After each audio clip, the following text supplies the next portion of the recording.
Guys, हमारा next topic है mania. मैंने प्रीवियस लेक्चर में बताया था आपको एंजाइटी एंड डिप्रेशन के बारे में एंड बोला था नेक्स्ट होगा हमारा मेनिया टॉपिक। सो नेक्स्ट है हमारा मेनिया। मुझे पता है आपको अभी मेरे नोट्स अच्छे नहीं लग रहे होंगे, कुछ पर्सन्स बोल रहे होंगे इसके नोट्स करके क्या कर लेंगे, क्या अचीव कर लेंगे हम। बट आप मुझ पर ट्रस्ट करिए, आप भरोसा करके चलिए। अगर आप इन नोट्स को और जो मैं आपको बता रही हूँ, अगर आप इसको पढ़ के चलेंगे तो आप अपने NCLEX के क्वेश्चंस को इजीली अटेम्प्ट कर सकते हैं। आप मेरी ट्रिक्स को बेशक से अप्लाई करके देख लेना। यू वर्ल्ड एंड जो भी आपको नेट से क्वेश्चंस मिले या फिर जो आर्चर ऐप होता है उनके क्वेश्चंस पे अप्लाई करके देखना। जो मैंने नोट्स बोले, जो मैंने ट्रिक बताई है, अगर आपके क्लियर होते हैं तो आप मेरे चैनल को सब्सक्राइब कीजिए। आपको हर सब्जेक्ट के आपको मैं नोट्स प्रोवाइड करूँगी। फर्स्टली हम अभी साइकेट्रिक के बारे में ही बात कर रहे हैं। हमारा फर्स्ट जो सब्जेक्ट है साइकेट्रिक नर्सिंग, और आज का हमारा टॉपिक है मेनिया। मेनिया क्या होता है इसके बारे में हम इसमें पढ़ेंगे, इसकी साइन सिम्टम, इसकी ड्रग्स के बारे में सब पढ़ेंगे हम। मेनिया क्या होता है? इट इज़ ये भी एक बाइपोलर डिसऑर्डर है। बाइपोलर डिसऑर्डर के अंदर दो डिसऑर्डर आते हैं, मैंने आपको बताया है, एक मेनिया एंड दूसरा हमारा डिप्रेशन। हमने डिप्रेशन प्रीवियस लेक्चर में पढ़ लिया था एंड अब है हमारा मेनिया। ठीक है, मेनिया में आपने नर्सिंग में पढ़ा होगा, आपकी GNM में पढ़ा होगा। ठीक है, कि मेनिया क्या होता है, इसमें पेशेंट क्या हो जाता है, हाइपर एक्टिव हो जाता है इसके अंदर पेशेंट। ठीक है, उसकी सारी चीज़ें बहुत बढ़ जाती है। इसमें वो अपनी जो स्लीप होती है वो भी 2 घंटे ही लेता है मुश्किल से, या वो सोता ही नहीं है, या फिर वो 2 घंटे से थोड़ी सी ज़्यादा ले लेता है। तो वो क्या होता है, मेनिया का पेशेंट होता है, मेनिया होता है उस पर्सन को। साइन सिम्टम क्या होंगे, मेनिया का पेशेंट कैसा होगा या मेनिया का पर्सन कैसा होगा, हम कैसे पता लगाएंगे? वो बहुत ज़्यादा बात करेगा, टॉकेटिव होगा। ठीक है, वो चुप ही नहीं रहेगा, टिकेगा ही नहीं। ठीक है, ग्रैंडियोर होगा, मतलब उसके अंदर ग्रैंडियोसिटी होगी। ग्रैंडियोसिटी का मतलब होता है कि पर्सन को लगेगा कि मैं ही लीडर हूँ, मैं ही बॉस हूँ। ठीक है, मैं ही हूँ जो कुछ हूँ।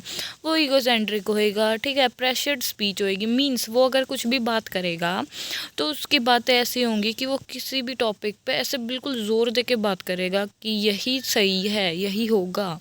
ठीक है, वो होगी प्रेशर स्पीच। उसकी बातें ऐसे लगेंगी कि वो हमें प्रेशर करना चाहता है अपनी बातों से, प्रेशर्ड स्पीच होएगी। ठीक है, बिजार ड्रेसिंग होएगी, मीन्स आप आउट ऑफ ट्रेंड भी बोल सकते हैं उसको। बिजार ड्रेसिंग का मतलब ये होता है कि वो अजीब से कपड़े पहनेगा। बिजार मीन्स कि कोई उसका मैच नहीं होगा, भड़कीले से होंगे। ठीक है, होता है बिजार ड्रेसिंग। नेक्स्ट है ग्रूमिंग। ग्रूमिंग होगी उसकी ड्रेसिंग के अंदर। ठीक है, ग्रूमिंग करेगा, अपनी पर्सनैलिटी में भी ग्रूमिंग टाइप होगा, मतलब अलग होगा सबसे। फ्लाइट ऑफ आइडिया होगा, मीन्स इसका मतलब कि क्या है, हमने स्किज़ोफ्रेनिया में पढ़ा है, अपनी नर्सिंग में पढ़ा है। एक टॉपिक ख़त्म नहीं हुआ उससे पहले वो नेक्स्ट पे पहुंच जाएगा, नेक्स्ट पे जंप कर जाएगा। एक बात बोलते बोलते नेक्स्ट पे पहुंच जाएगा, उसको कंप्लीट किए बिना ही। इजीली डाइवर्टेड और डिस्ट्रैक्टेड होता है ये। ठीक है, एक बात कंप्लीट नहीं हुई, इजीली वो डाइवर्ट हो जाएगा, दूसरी पे डिस्ट्रैक्ट हो जाएगा। स्लीप डिस्टर्बेंस होएगी इसके अंदर, या तो वो 2 घंटे की स्लीप लेगा या फिर लेस देन 2 आवर स्लीप लेगा। ठीक है, 2 आवर और more sleep taken than it is normal. अगर कोई पर्सन 2 घंटे की या 2 घंटे से ज़्यादा ले रहा है तो हम उसको क्या बोलेंगे, वो नॉर्मल है, वो एक्सपेक्टेड है। अगर 2 घंटे या 2 घंटे से कम ले रहा है, इट मीन्स वो मेनिया का पेशेंट है। हाईली मैनिपुलेटिव होता है, इसका मतलब ये है कि वो अपनी बात को बताने में, अपनी बात को मनवाने में हाईली मैनिपुलेटिव होएगा। मीन्स वो अपनी बात ऐसे बोलेगा कि मतलब हम उसकी बात पे यकीन कर ले, उसकी बात को मान लें। They can do anything to get what they want. वो कुछ भी कर सकते हैं अपनी चीज़ को मनवाने के लिए, अपनी बात को मनवाने के लिए। अब इसका ट्रीटमेंट क्या होएगा, हम क्या करेंगे इसमें, उसके साथ हम क्या करेंगे, लिमिट्स को सेट करेंगे। Set limits with them and tell them consequences. उसको बोलेंगे अगर तूने कुछ भी गलत किया तो उसकी कॉन्सिक्वेंसेस बताएंगे उसको। ठीक है, लिमिट सेट करेंगे उसके साथ। इफ़ दे, अगर वो ब्रेक करता है रूल्स को, set limit and force limit. हम क्या बोलेंगे उसको, अगर तू ब्रेक करेगा रूल्स को तो तेरे साथ ऐसा ऐसा हो सकता है, ये हो सकता है, वो हो सकता है, ये बोलेंगे। हम उसके साथ लिमिट सेट करेंगे ताकि वो अपने रूल्स को ब्रेक ना करे, अकॉर्डिंग टू रूल्स चले। अगर एग्रेसिव है तो हम क्या बोलेंगे, रिमूव करेंगे। जिस चीज़ से उसको एग्रेशन हो रहा है उस चीज़ को वहाँ से रिमूव करवाएंगे उसके पास से। कभी भी नेवर अप्रोच इंडिविजुअली, मतलब कि हमें कभी भी उसके पास अकेले नहीं जाना है, बिकॉज वो बहुत ही ज़्यादा हाइपर एक्टिव होता है पेशेंट। अगर हम अकेले जाएं क्या पता वो हमें नुकसान पहुंचा दे, वो कुछ भी कर सकता है, ठीक है। इसलिए कभी भी अकेले नहीं जाना है, टीम के साथ जाना है। लेकिन अगर टीम के साथ जा रहे हो तो हर कोई उससे बात नहीं करेगा, टीम मेंबर सिर्फ एक RN उससे बात करेगी। और वो कैसे बात करेगी, काम, रिक्वेस्ट और प्लीज़ मैनर में बात करेगी। कभी भी उससे गुस्से में या उसको कमांड टाइप में बात नहीं करेगी। प्लीज़ मैनर में, रिक्वेस्ट और काम मैनर में बात करेगी, मनाने की कोशिश करेगी। Do not talk loud and, मतलब कोई लाउड नॉइस भी नहीं करनी, मतलब लाउड में बात नहीं करनी उससे, नॉर्मल बात करनी है।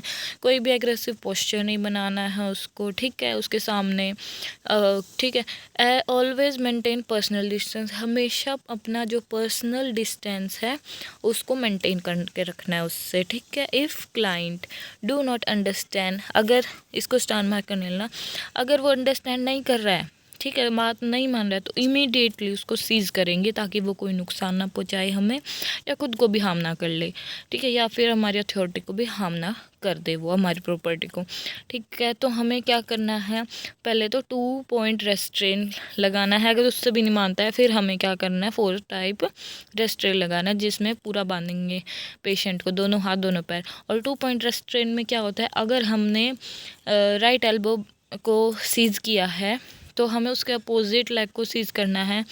एंड सबसे पहले हमें क्या करना है, एल्बो को रेस्ट्रेन करना है, ठीक है। उसके बाद हमें रिस्ट को, एंड देन हमें अपोजिट लेग को सीज़ करना है, ठीक है, रेस्ट्रेन करना है।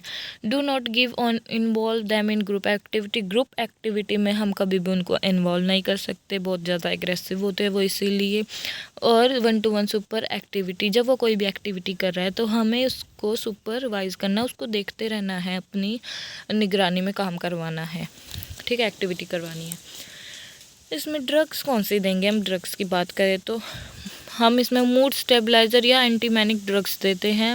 वो कौन सी होती है, लिथियम। एंड नेक्स्ट है कार्बामिज़ापाइन।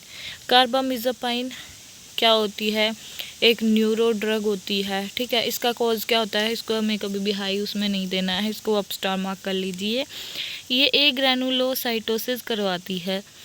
ग्रैनुलोसाइटोसिस के बारे में डिटेल में आपने अपनी BSc में पढ़ा होगा, यहाँ पे हम थोड़ा बहुत पढ़ेंगे एनक्लेक्स के अकॉर्डिंग।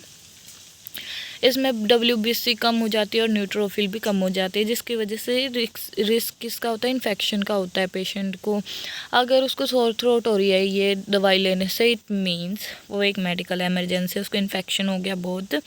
हमें क्या करना है, LFT और RFT चेक करना है ताकि उसको हमें पता लगा से उसको हेपेटोटॉक्सिसिटी तो नहीं है, किडनी टॉक्सिसिटी अराइज तो नहीं हो रही। रूटीन ब्लड चेक करने, CBC करनी जब ये ड्रग देंगे हम, ठीक है। वेलपोरिक नेक्स्ट ड्रग हमारी थर्ड है वेलपोरिक एसिड। इसको देने से पहले भी हमें LFT एंड RFT को क्या करना है, चेक करना है।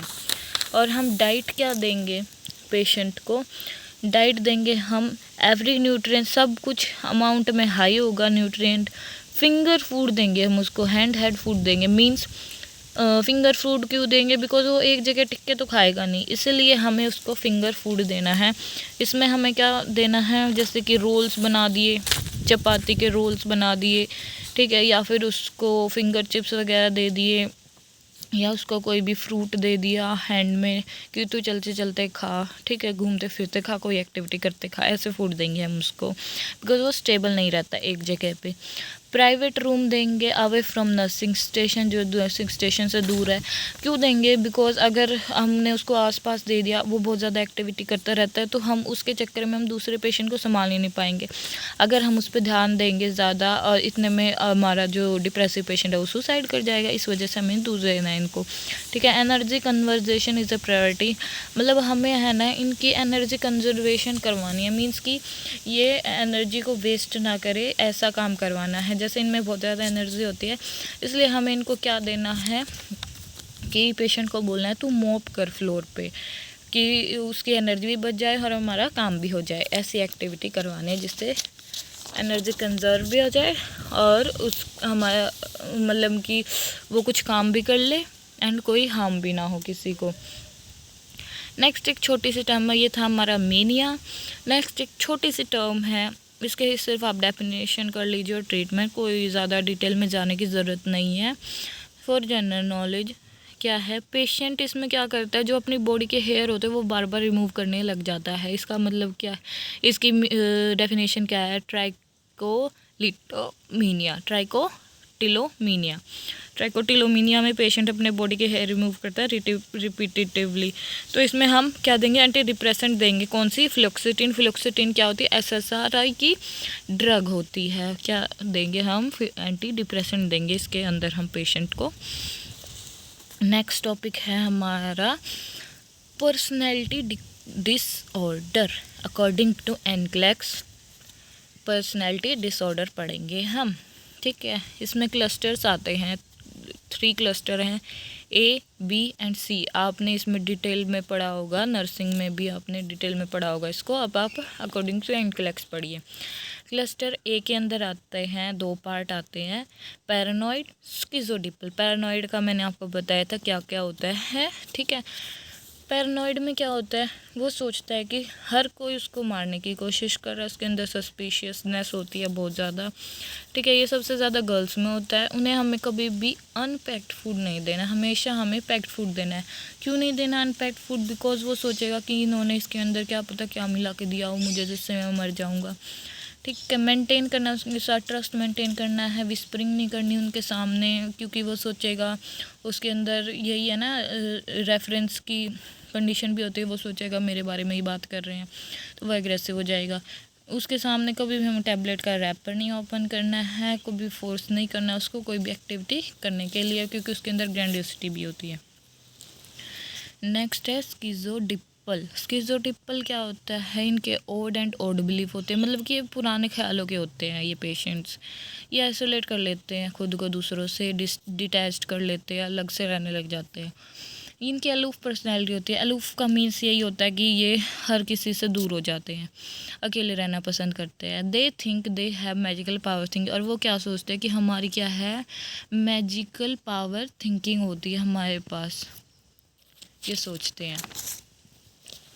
क्लस्टर ए का ट्रीटमेंट देख लो। क्लस्टर ए का ट्रीटमेंट क्या होता है, इसमें हम क्या करेंगे, always approach with them in gentle, comfortable and interesting manner. हमेशा हमें उनसे जेंटल, कंफर्टेबल और इंटरेस्टिंग मैनर में अप्रोच करना है। कभी भी उनको एग्रेसिव नहीं दिखाना, एग्रेसिव पोस्चर नहीं बनाना उनके सामने, काम रहना है।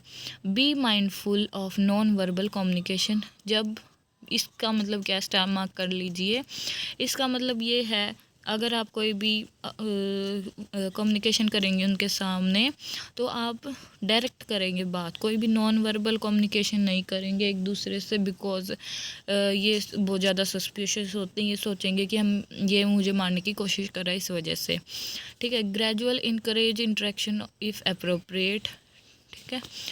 नेक्स्ट है हमारा क्लस्टर बी। इसके क्लस्टर बी के कितने टाइप होते हैं, 4 टाइप होते हैं। सबसे पहले आता है इसके अंदर एंटी सोशल। एंटी सोशल में क्या होता है, ये सबसे ज़्यादा बॉयज़ के अंदर होता है, ठीक है। वो कभी भी सोसाइटी के रूल्स वगैरह फॉलो करना पसंद नहीं करते। They do not follow rules and regulation. इनके अंदर लैक ऑफ एम्पैथी होती है। Criticising other without thinking that how they feel. दूसरों को क्रिटिसाइज करते हैं बट वो नहीं सोचते दूसरे क्या फील कर रहे होंगे, लैक ऑफ एम्पैथी होती है, ठीक है। दे ऑलवेज अवॉइड, वो कभी भी रिस्पॉन्सिबिलिटी लेना पसंद नहीं करते, सोसाइटी के अंदर रहना पसंद नहीं करते। They always blame other and don't care for other. दूसरों को ब्लेम करते रहते हैं बट उनकी कभी भी केयर नहीं करते। वो कोई राइट्स भी नहीं मानते, डिसरिगार्ड्स करते हैं राइट का दूसरों के। They are clever and manipulative. ये क्लेवर होते हैं और मैनिपुलेटिव भी होते हैं, ठीक है। एक मेन पॉइंट लिख लीजिए, all personality disorder patient attempt suicide. जितने भी पर्सनैलिटी डिसऑर्डर के पेशेंट है वो भी सुसाइड करते हैं, इसलिए हमें इन्हें 1-to-1 सुपरविज़न पे रखना है और उनका बहुत ध्यान रखना है। और सुसाइडल जो भी टेम्पटेशन होती है उनके लिए हमें इनको असेस करते रहना है। ट्रीटमेंट क्या है इसका? एंटी सोशल का, ओनली एंटी सोशल का। हम इनके साथ लिमिट सेट करनी है, ठीक है, इसको स्टार मार्क कर लेना। हमें उन्हें रूल्स एंड रेगुलेशन बतानी है और उन्हें उनकी कॉन्सिक्वेंसेस भी बताने, अगर उन्होंने ब्रेक किया तो क्या हो सकता है उनके साथ हम पनिशमेंट वगैरह दे सकते हैं। Give them rule and regulation, और हमेशा इन्हें रिटर्न मैनर में रूल देना है। क्योंकि अगर हम इनसे सिर्फ वर्बली बोलेंगे तो ये हमें बोलेंगे तुम्हारे पास क्या प्रूफ है कि तुमने हमें रूल रेगुलेशन बता रखा है, हम तो जानते ही नहीं, इसलिए हमें रिटर्न मैनर में देने में इन्हें, ठीक है। नेक्स्ट है हमारा border line personality. Border line personality क्या होता है? ये भी बॉयज़ में ज़्यादा होता है। इसमें क्या होता है कि इनका जो भी कोई भी रिलेशन होता है वो अनस्टेबल होता है, ये अच्छे से कोई भी रिलेशन को नहीं बना पाते हैं। क्लिंग विद अदर्स या ओवर अटैच, या तो ये किसी के साथ क्लिंग कर लेते हैं, मतलब कि अटैच हो जाते हैं, ठीक है, या फिर बहुत ही ज़्यादा अटैच हो जाते हैं ये, ठीक है। अटैच इमोशनली विद बट ये किसके साथ ज़्यादा अटैच होते हैं? इमोशनली अपोजिट जेंडर के साथ, ठीक है। स्प्लिटिंग एंड प्रोजेक्शन मैकेनिज्म का यूज़ करते हैं ये, ठीक है। Use either they perceive someone is, मतलब ये या तो ये सोचते हैं कि वो बहुत ही ज़्यादा अच्छा है, या ये सोचते हैं वो बहुत ही ज़्यादा बैड है। स्प्लिटिंग एंड प्रोजेक्शन का यूज़ करता है डिफेंस मैकेनिज्म का। Show very good behaviour with दो, ये सिर्फ उनके साथ ज़्यादा अच्छा बिहेव करते हैं जिनके साथ इन्होंने क्या किया है, के साथ इन्होंने क्या किया है, क्लिंग किया है। बट ये इनके साथ की भी अच्छा बिहेव नहीं करते जिनको ये बैड मानते हैं। और ये किसके साथ क्लिंग करते हैं? अपोजिट जेंडर के साथ क्लिंग करते हैं। नेक्स्ट है avoid clinging because of risk of suicide. अगर हम इनको केयर दे रहे हैं तो हमें ध्यान रखना है ये क्लिंग ना कर जाएं, क्योंकि अगर इन्होंने क्लिंग कर लिया और फिर हमने इनको लीव कर दिया तो ये क्या करेंगे? सुसाइड करने की कोशिश करेंगे। इसको स्टार मार्क कर लेना, ये मेन पॉइंट है, ठीक है। और इसमें क्या करना है, इसमें हमारी रिस्पॉन्सिबिलिटी है कि हमें कभी भी इनको है ना, या तो अपोजिट जेंडर स्टाफ नहीं देना है, और अगर हम दे रहे हैं, हमारे पास ऑप्शन नहीं है, अपोजिट जेंडर स्टाफ दे रहे हैं, तो हमें रोटेट करते रहना है, एक ही स्टाफ को बार बार नहीं भेजना इनके पास। और अगर फिर भी इनके साथ क्लिंग हो गया है तो हमें धीरे धीरे ग्रेजुअली स्लो इनसे सेपरेट होना है, ठीक है, एकदम से सेपरेट नहीं करना। और ये बहुत ज़्यादा अटेंशन सीकर भी होते हैं ये पेशेंट्स। इसका ट्रीटमेंट क्या है? अब वही मैंने आपको बताया, रोटेट करते रहना स्टाफ को, और सेम जेंडर नहीं देना है, ट्राई करना है, मॉनिटर करना है सुसाइडल अटेम्पटेशन के लिए, ठीक है। हिस्ट्रॉनिक क्या होता है? हिस्ट्रॉनिक सबसे ज़्यादा गर्ल्स के अंदर होता है। हिस्ट्रॉनिक में क्या करती है गर्ल्स? बहुत ज़्यादा ड्रामेटिक होती है, ड्रामा करती है, ओवर फ्रेंडली होती है, ठीक है। एक्सट्रोवर्ट पर्सनैलिटी, मतलब दूसरों के साथ, बाहर वालों के साथ बहुत ज़्यादा बातचीत वगैरह, घुलना मिलना पसंद करती हैं। अटेंशन सीकर होती हैं, टॉकेटिव होती है, बहुत बातूनी होती है। वियर कलरफुल क्लोथ्स, मतलब कलरफुल या फिर डिफरेंट क्लोथ्स पहनना पसंद करते हैं। ग्रेटिफिकेशन की डिमांड करती हैं, ठीक है। फ्लैम्बॉयड एंड प्रोवोकेटिव बिहेवियर होता है, हाइपर एक्टिव बिहेवियर होता है, इसका मतलब बहुत ज़्यादा हाइपर एक्टिव बिहेव करते हैं। डिमांड ग्रेटिफिकेशन का मीन्स ये है कि आप खुद से एग्जांपल लगा लो, अगर आप गर्ल हो तो अगर हमने अपने पेरेंट्स को बोल दिया मुझे ये चाहिए, हमने डिमांड कर दिया, तो हम चाहते हैं, हम उनको बोलते हैं कि ये हमारी डिमांड पूरी होनी ही होनी चाहिए, ठीक है। ये होता है डिमांड ग्रेटिफिकेशन। नेक्स्ट लास्ट है इसका टाइप किसका? क्लस्टर बी का, नार्कोसिस्टिक, या इसको नार्कोसिस्टिक भी बोलते हैं, ठीक है, नार्कोसिस्टिक। इसमें क्या होता है? ये किस में ज़्यादा होता है? मोर इन इंडियंस, जितने भी इंडियंस होते हैं उनके अंदर बहुत ज़्यादा होता है। जैसे आप अपना एग्जांपल लगा लो, मतलब कंपैरिजन विद अदर्स मीन्स क्या, हमारे पेरेंट्स जो होते हैं दूसरे के साथ कंपेयर करते हैं, अगर उसके ऐसे बोलते हैं उनके मार्क्स इतने अच्छे आए तो तेरे क्यों नहीं आए, ठीक है, उनका बच्चा ऐसा तो हमारा क्यों नहीं है।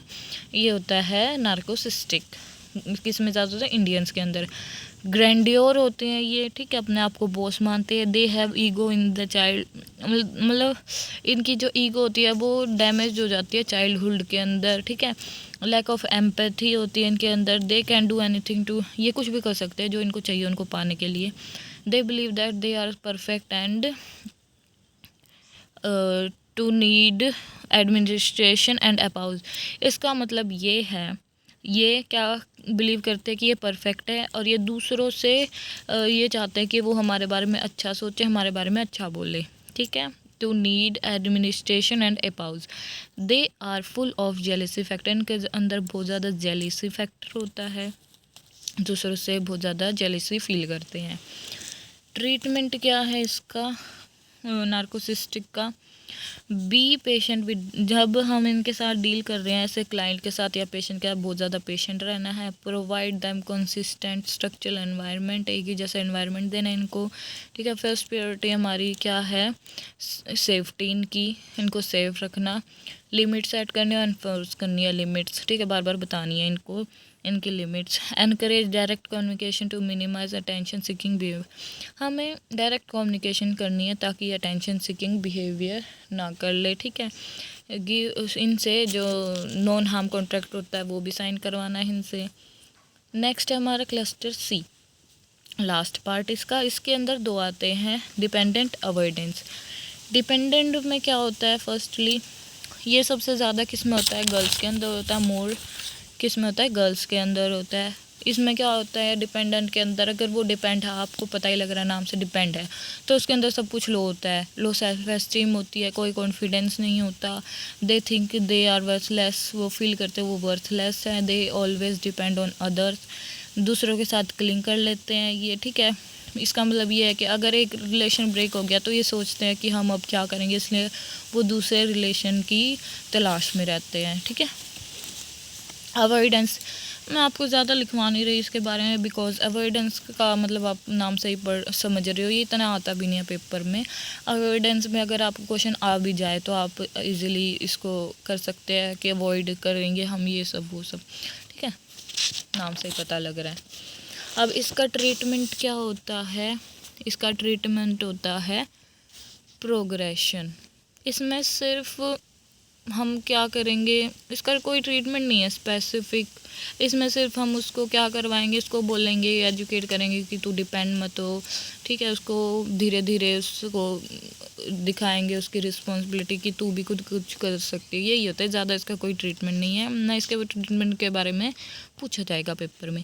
They start doing work with on self, और इसका क्या पता लगे, कैसे पता लगेगा? जब वो खुद से वर्क करना स्टार्ट कर देंगे तो वो ट्रीट हो गई हैं, ठीक है। Thank you so much guys. इस लेक्चर में हमने सिर्फ मेनिया के बारे मेनिया एंड पर्सनैलिटी डिसऑर्डर, दो डिसऑर्डर्स के बारे में पढ़ा है। नेक्स्ट लेक्चर में हम पढ़ेंगे स्किज़ोफ्रेनिया के बारे में, स्किज़ोफ्रेनिया क्या होता है। Thank you so much guys. I hope आपको मेरे नोट्स समझ आते होंगे, और अगर ना आए समझ तो आप धीरे धीरे मेरे लेक्चर्स को लगाना शुरू कीजिए, मेरे नोट्स को पढ़ना शुरू कीजिए, आपको समझ आने लग जाएंगे। एंड आपका एग्ज़ाम जो है वो आप को क्लियर करने में आसानी हो जाएगी, हेल्प मिल जाएगी मेरे नोट्स से। ज़्यादा आपको डीप में जाने की ज़रूरत नहीं पड़ेगी, बुक पढ़ने की ज़रूरत नहीं पड़ेगी। मेन टॉपिक मैं आपको करवा रही हूँ जो आपके एग्ज़ाम में आएंगे और जो आपको क्लियर करने में एग्ज़ाम हेल्प करेंगे। Thank you so much.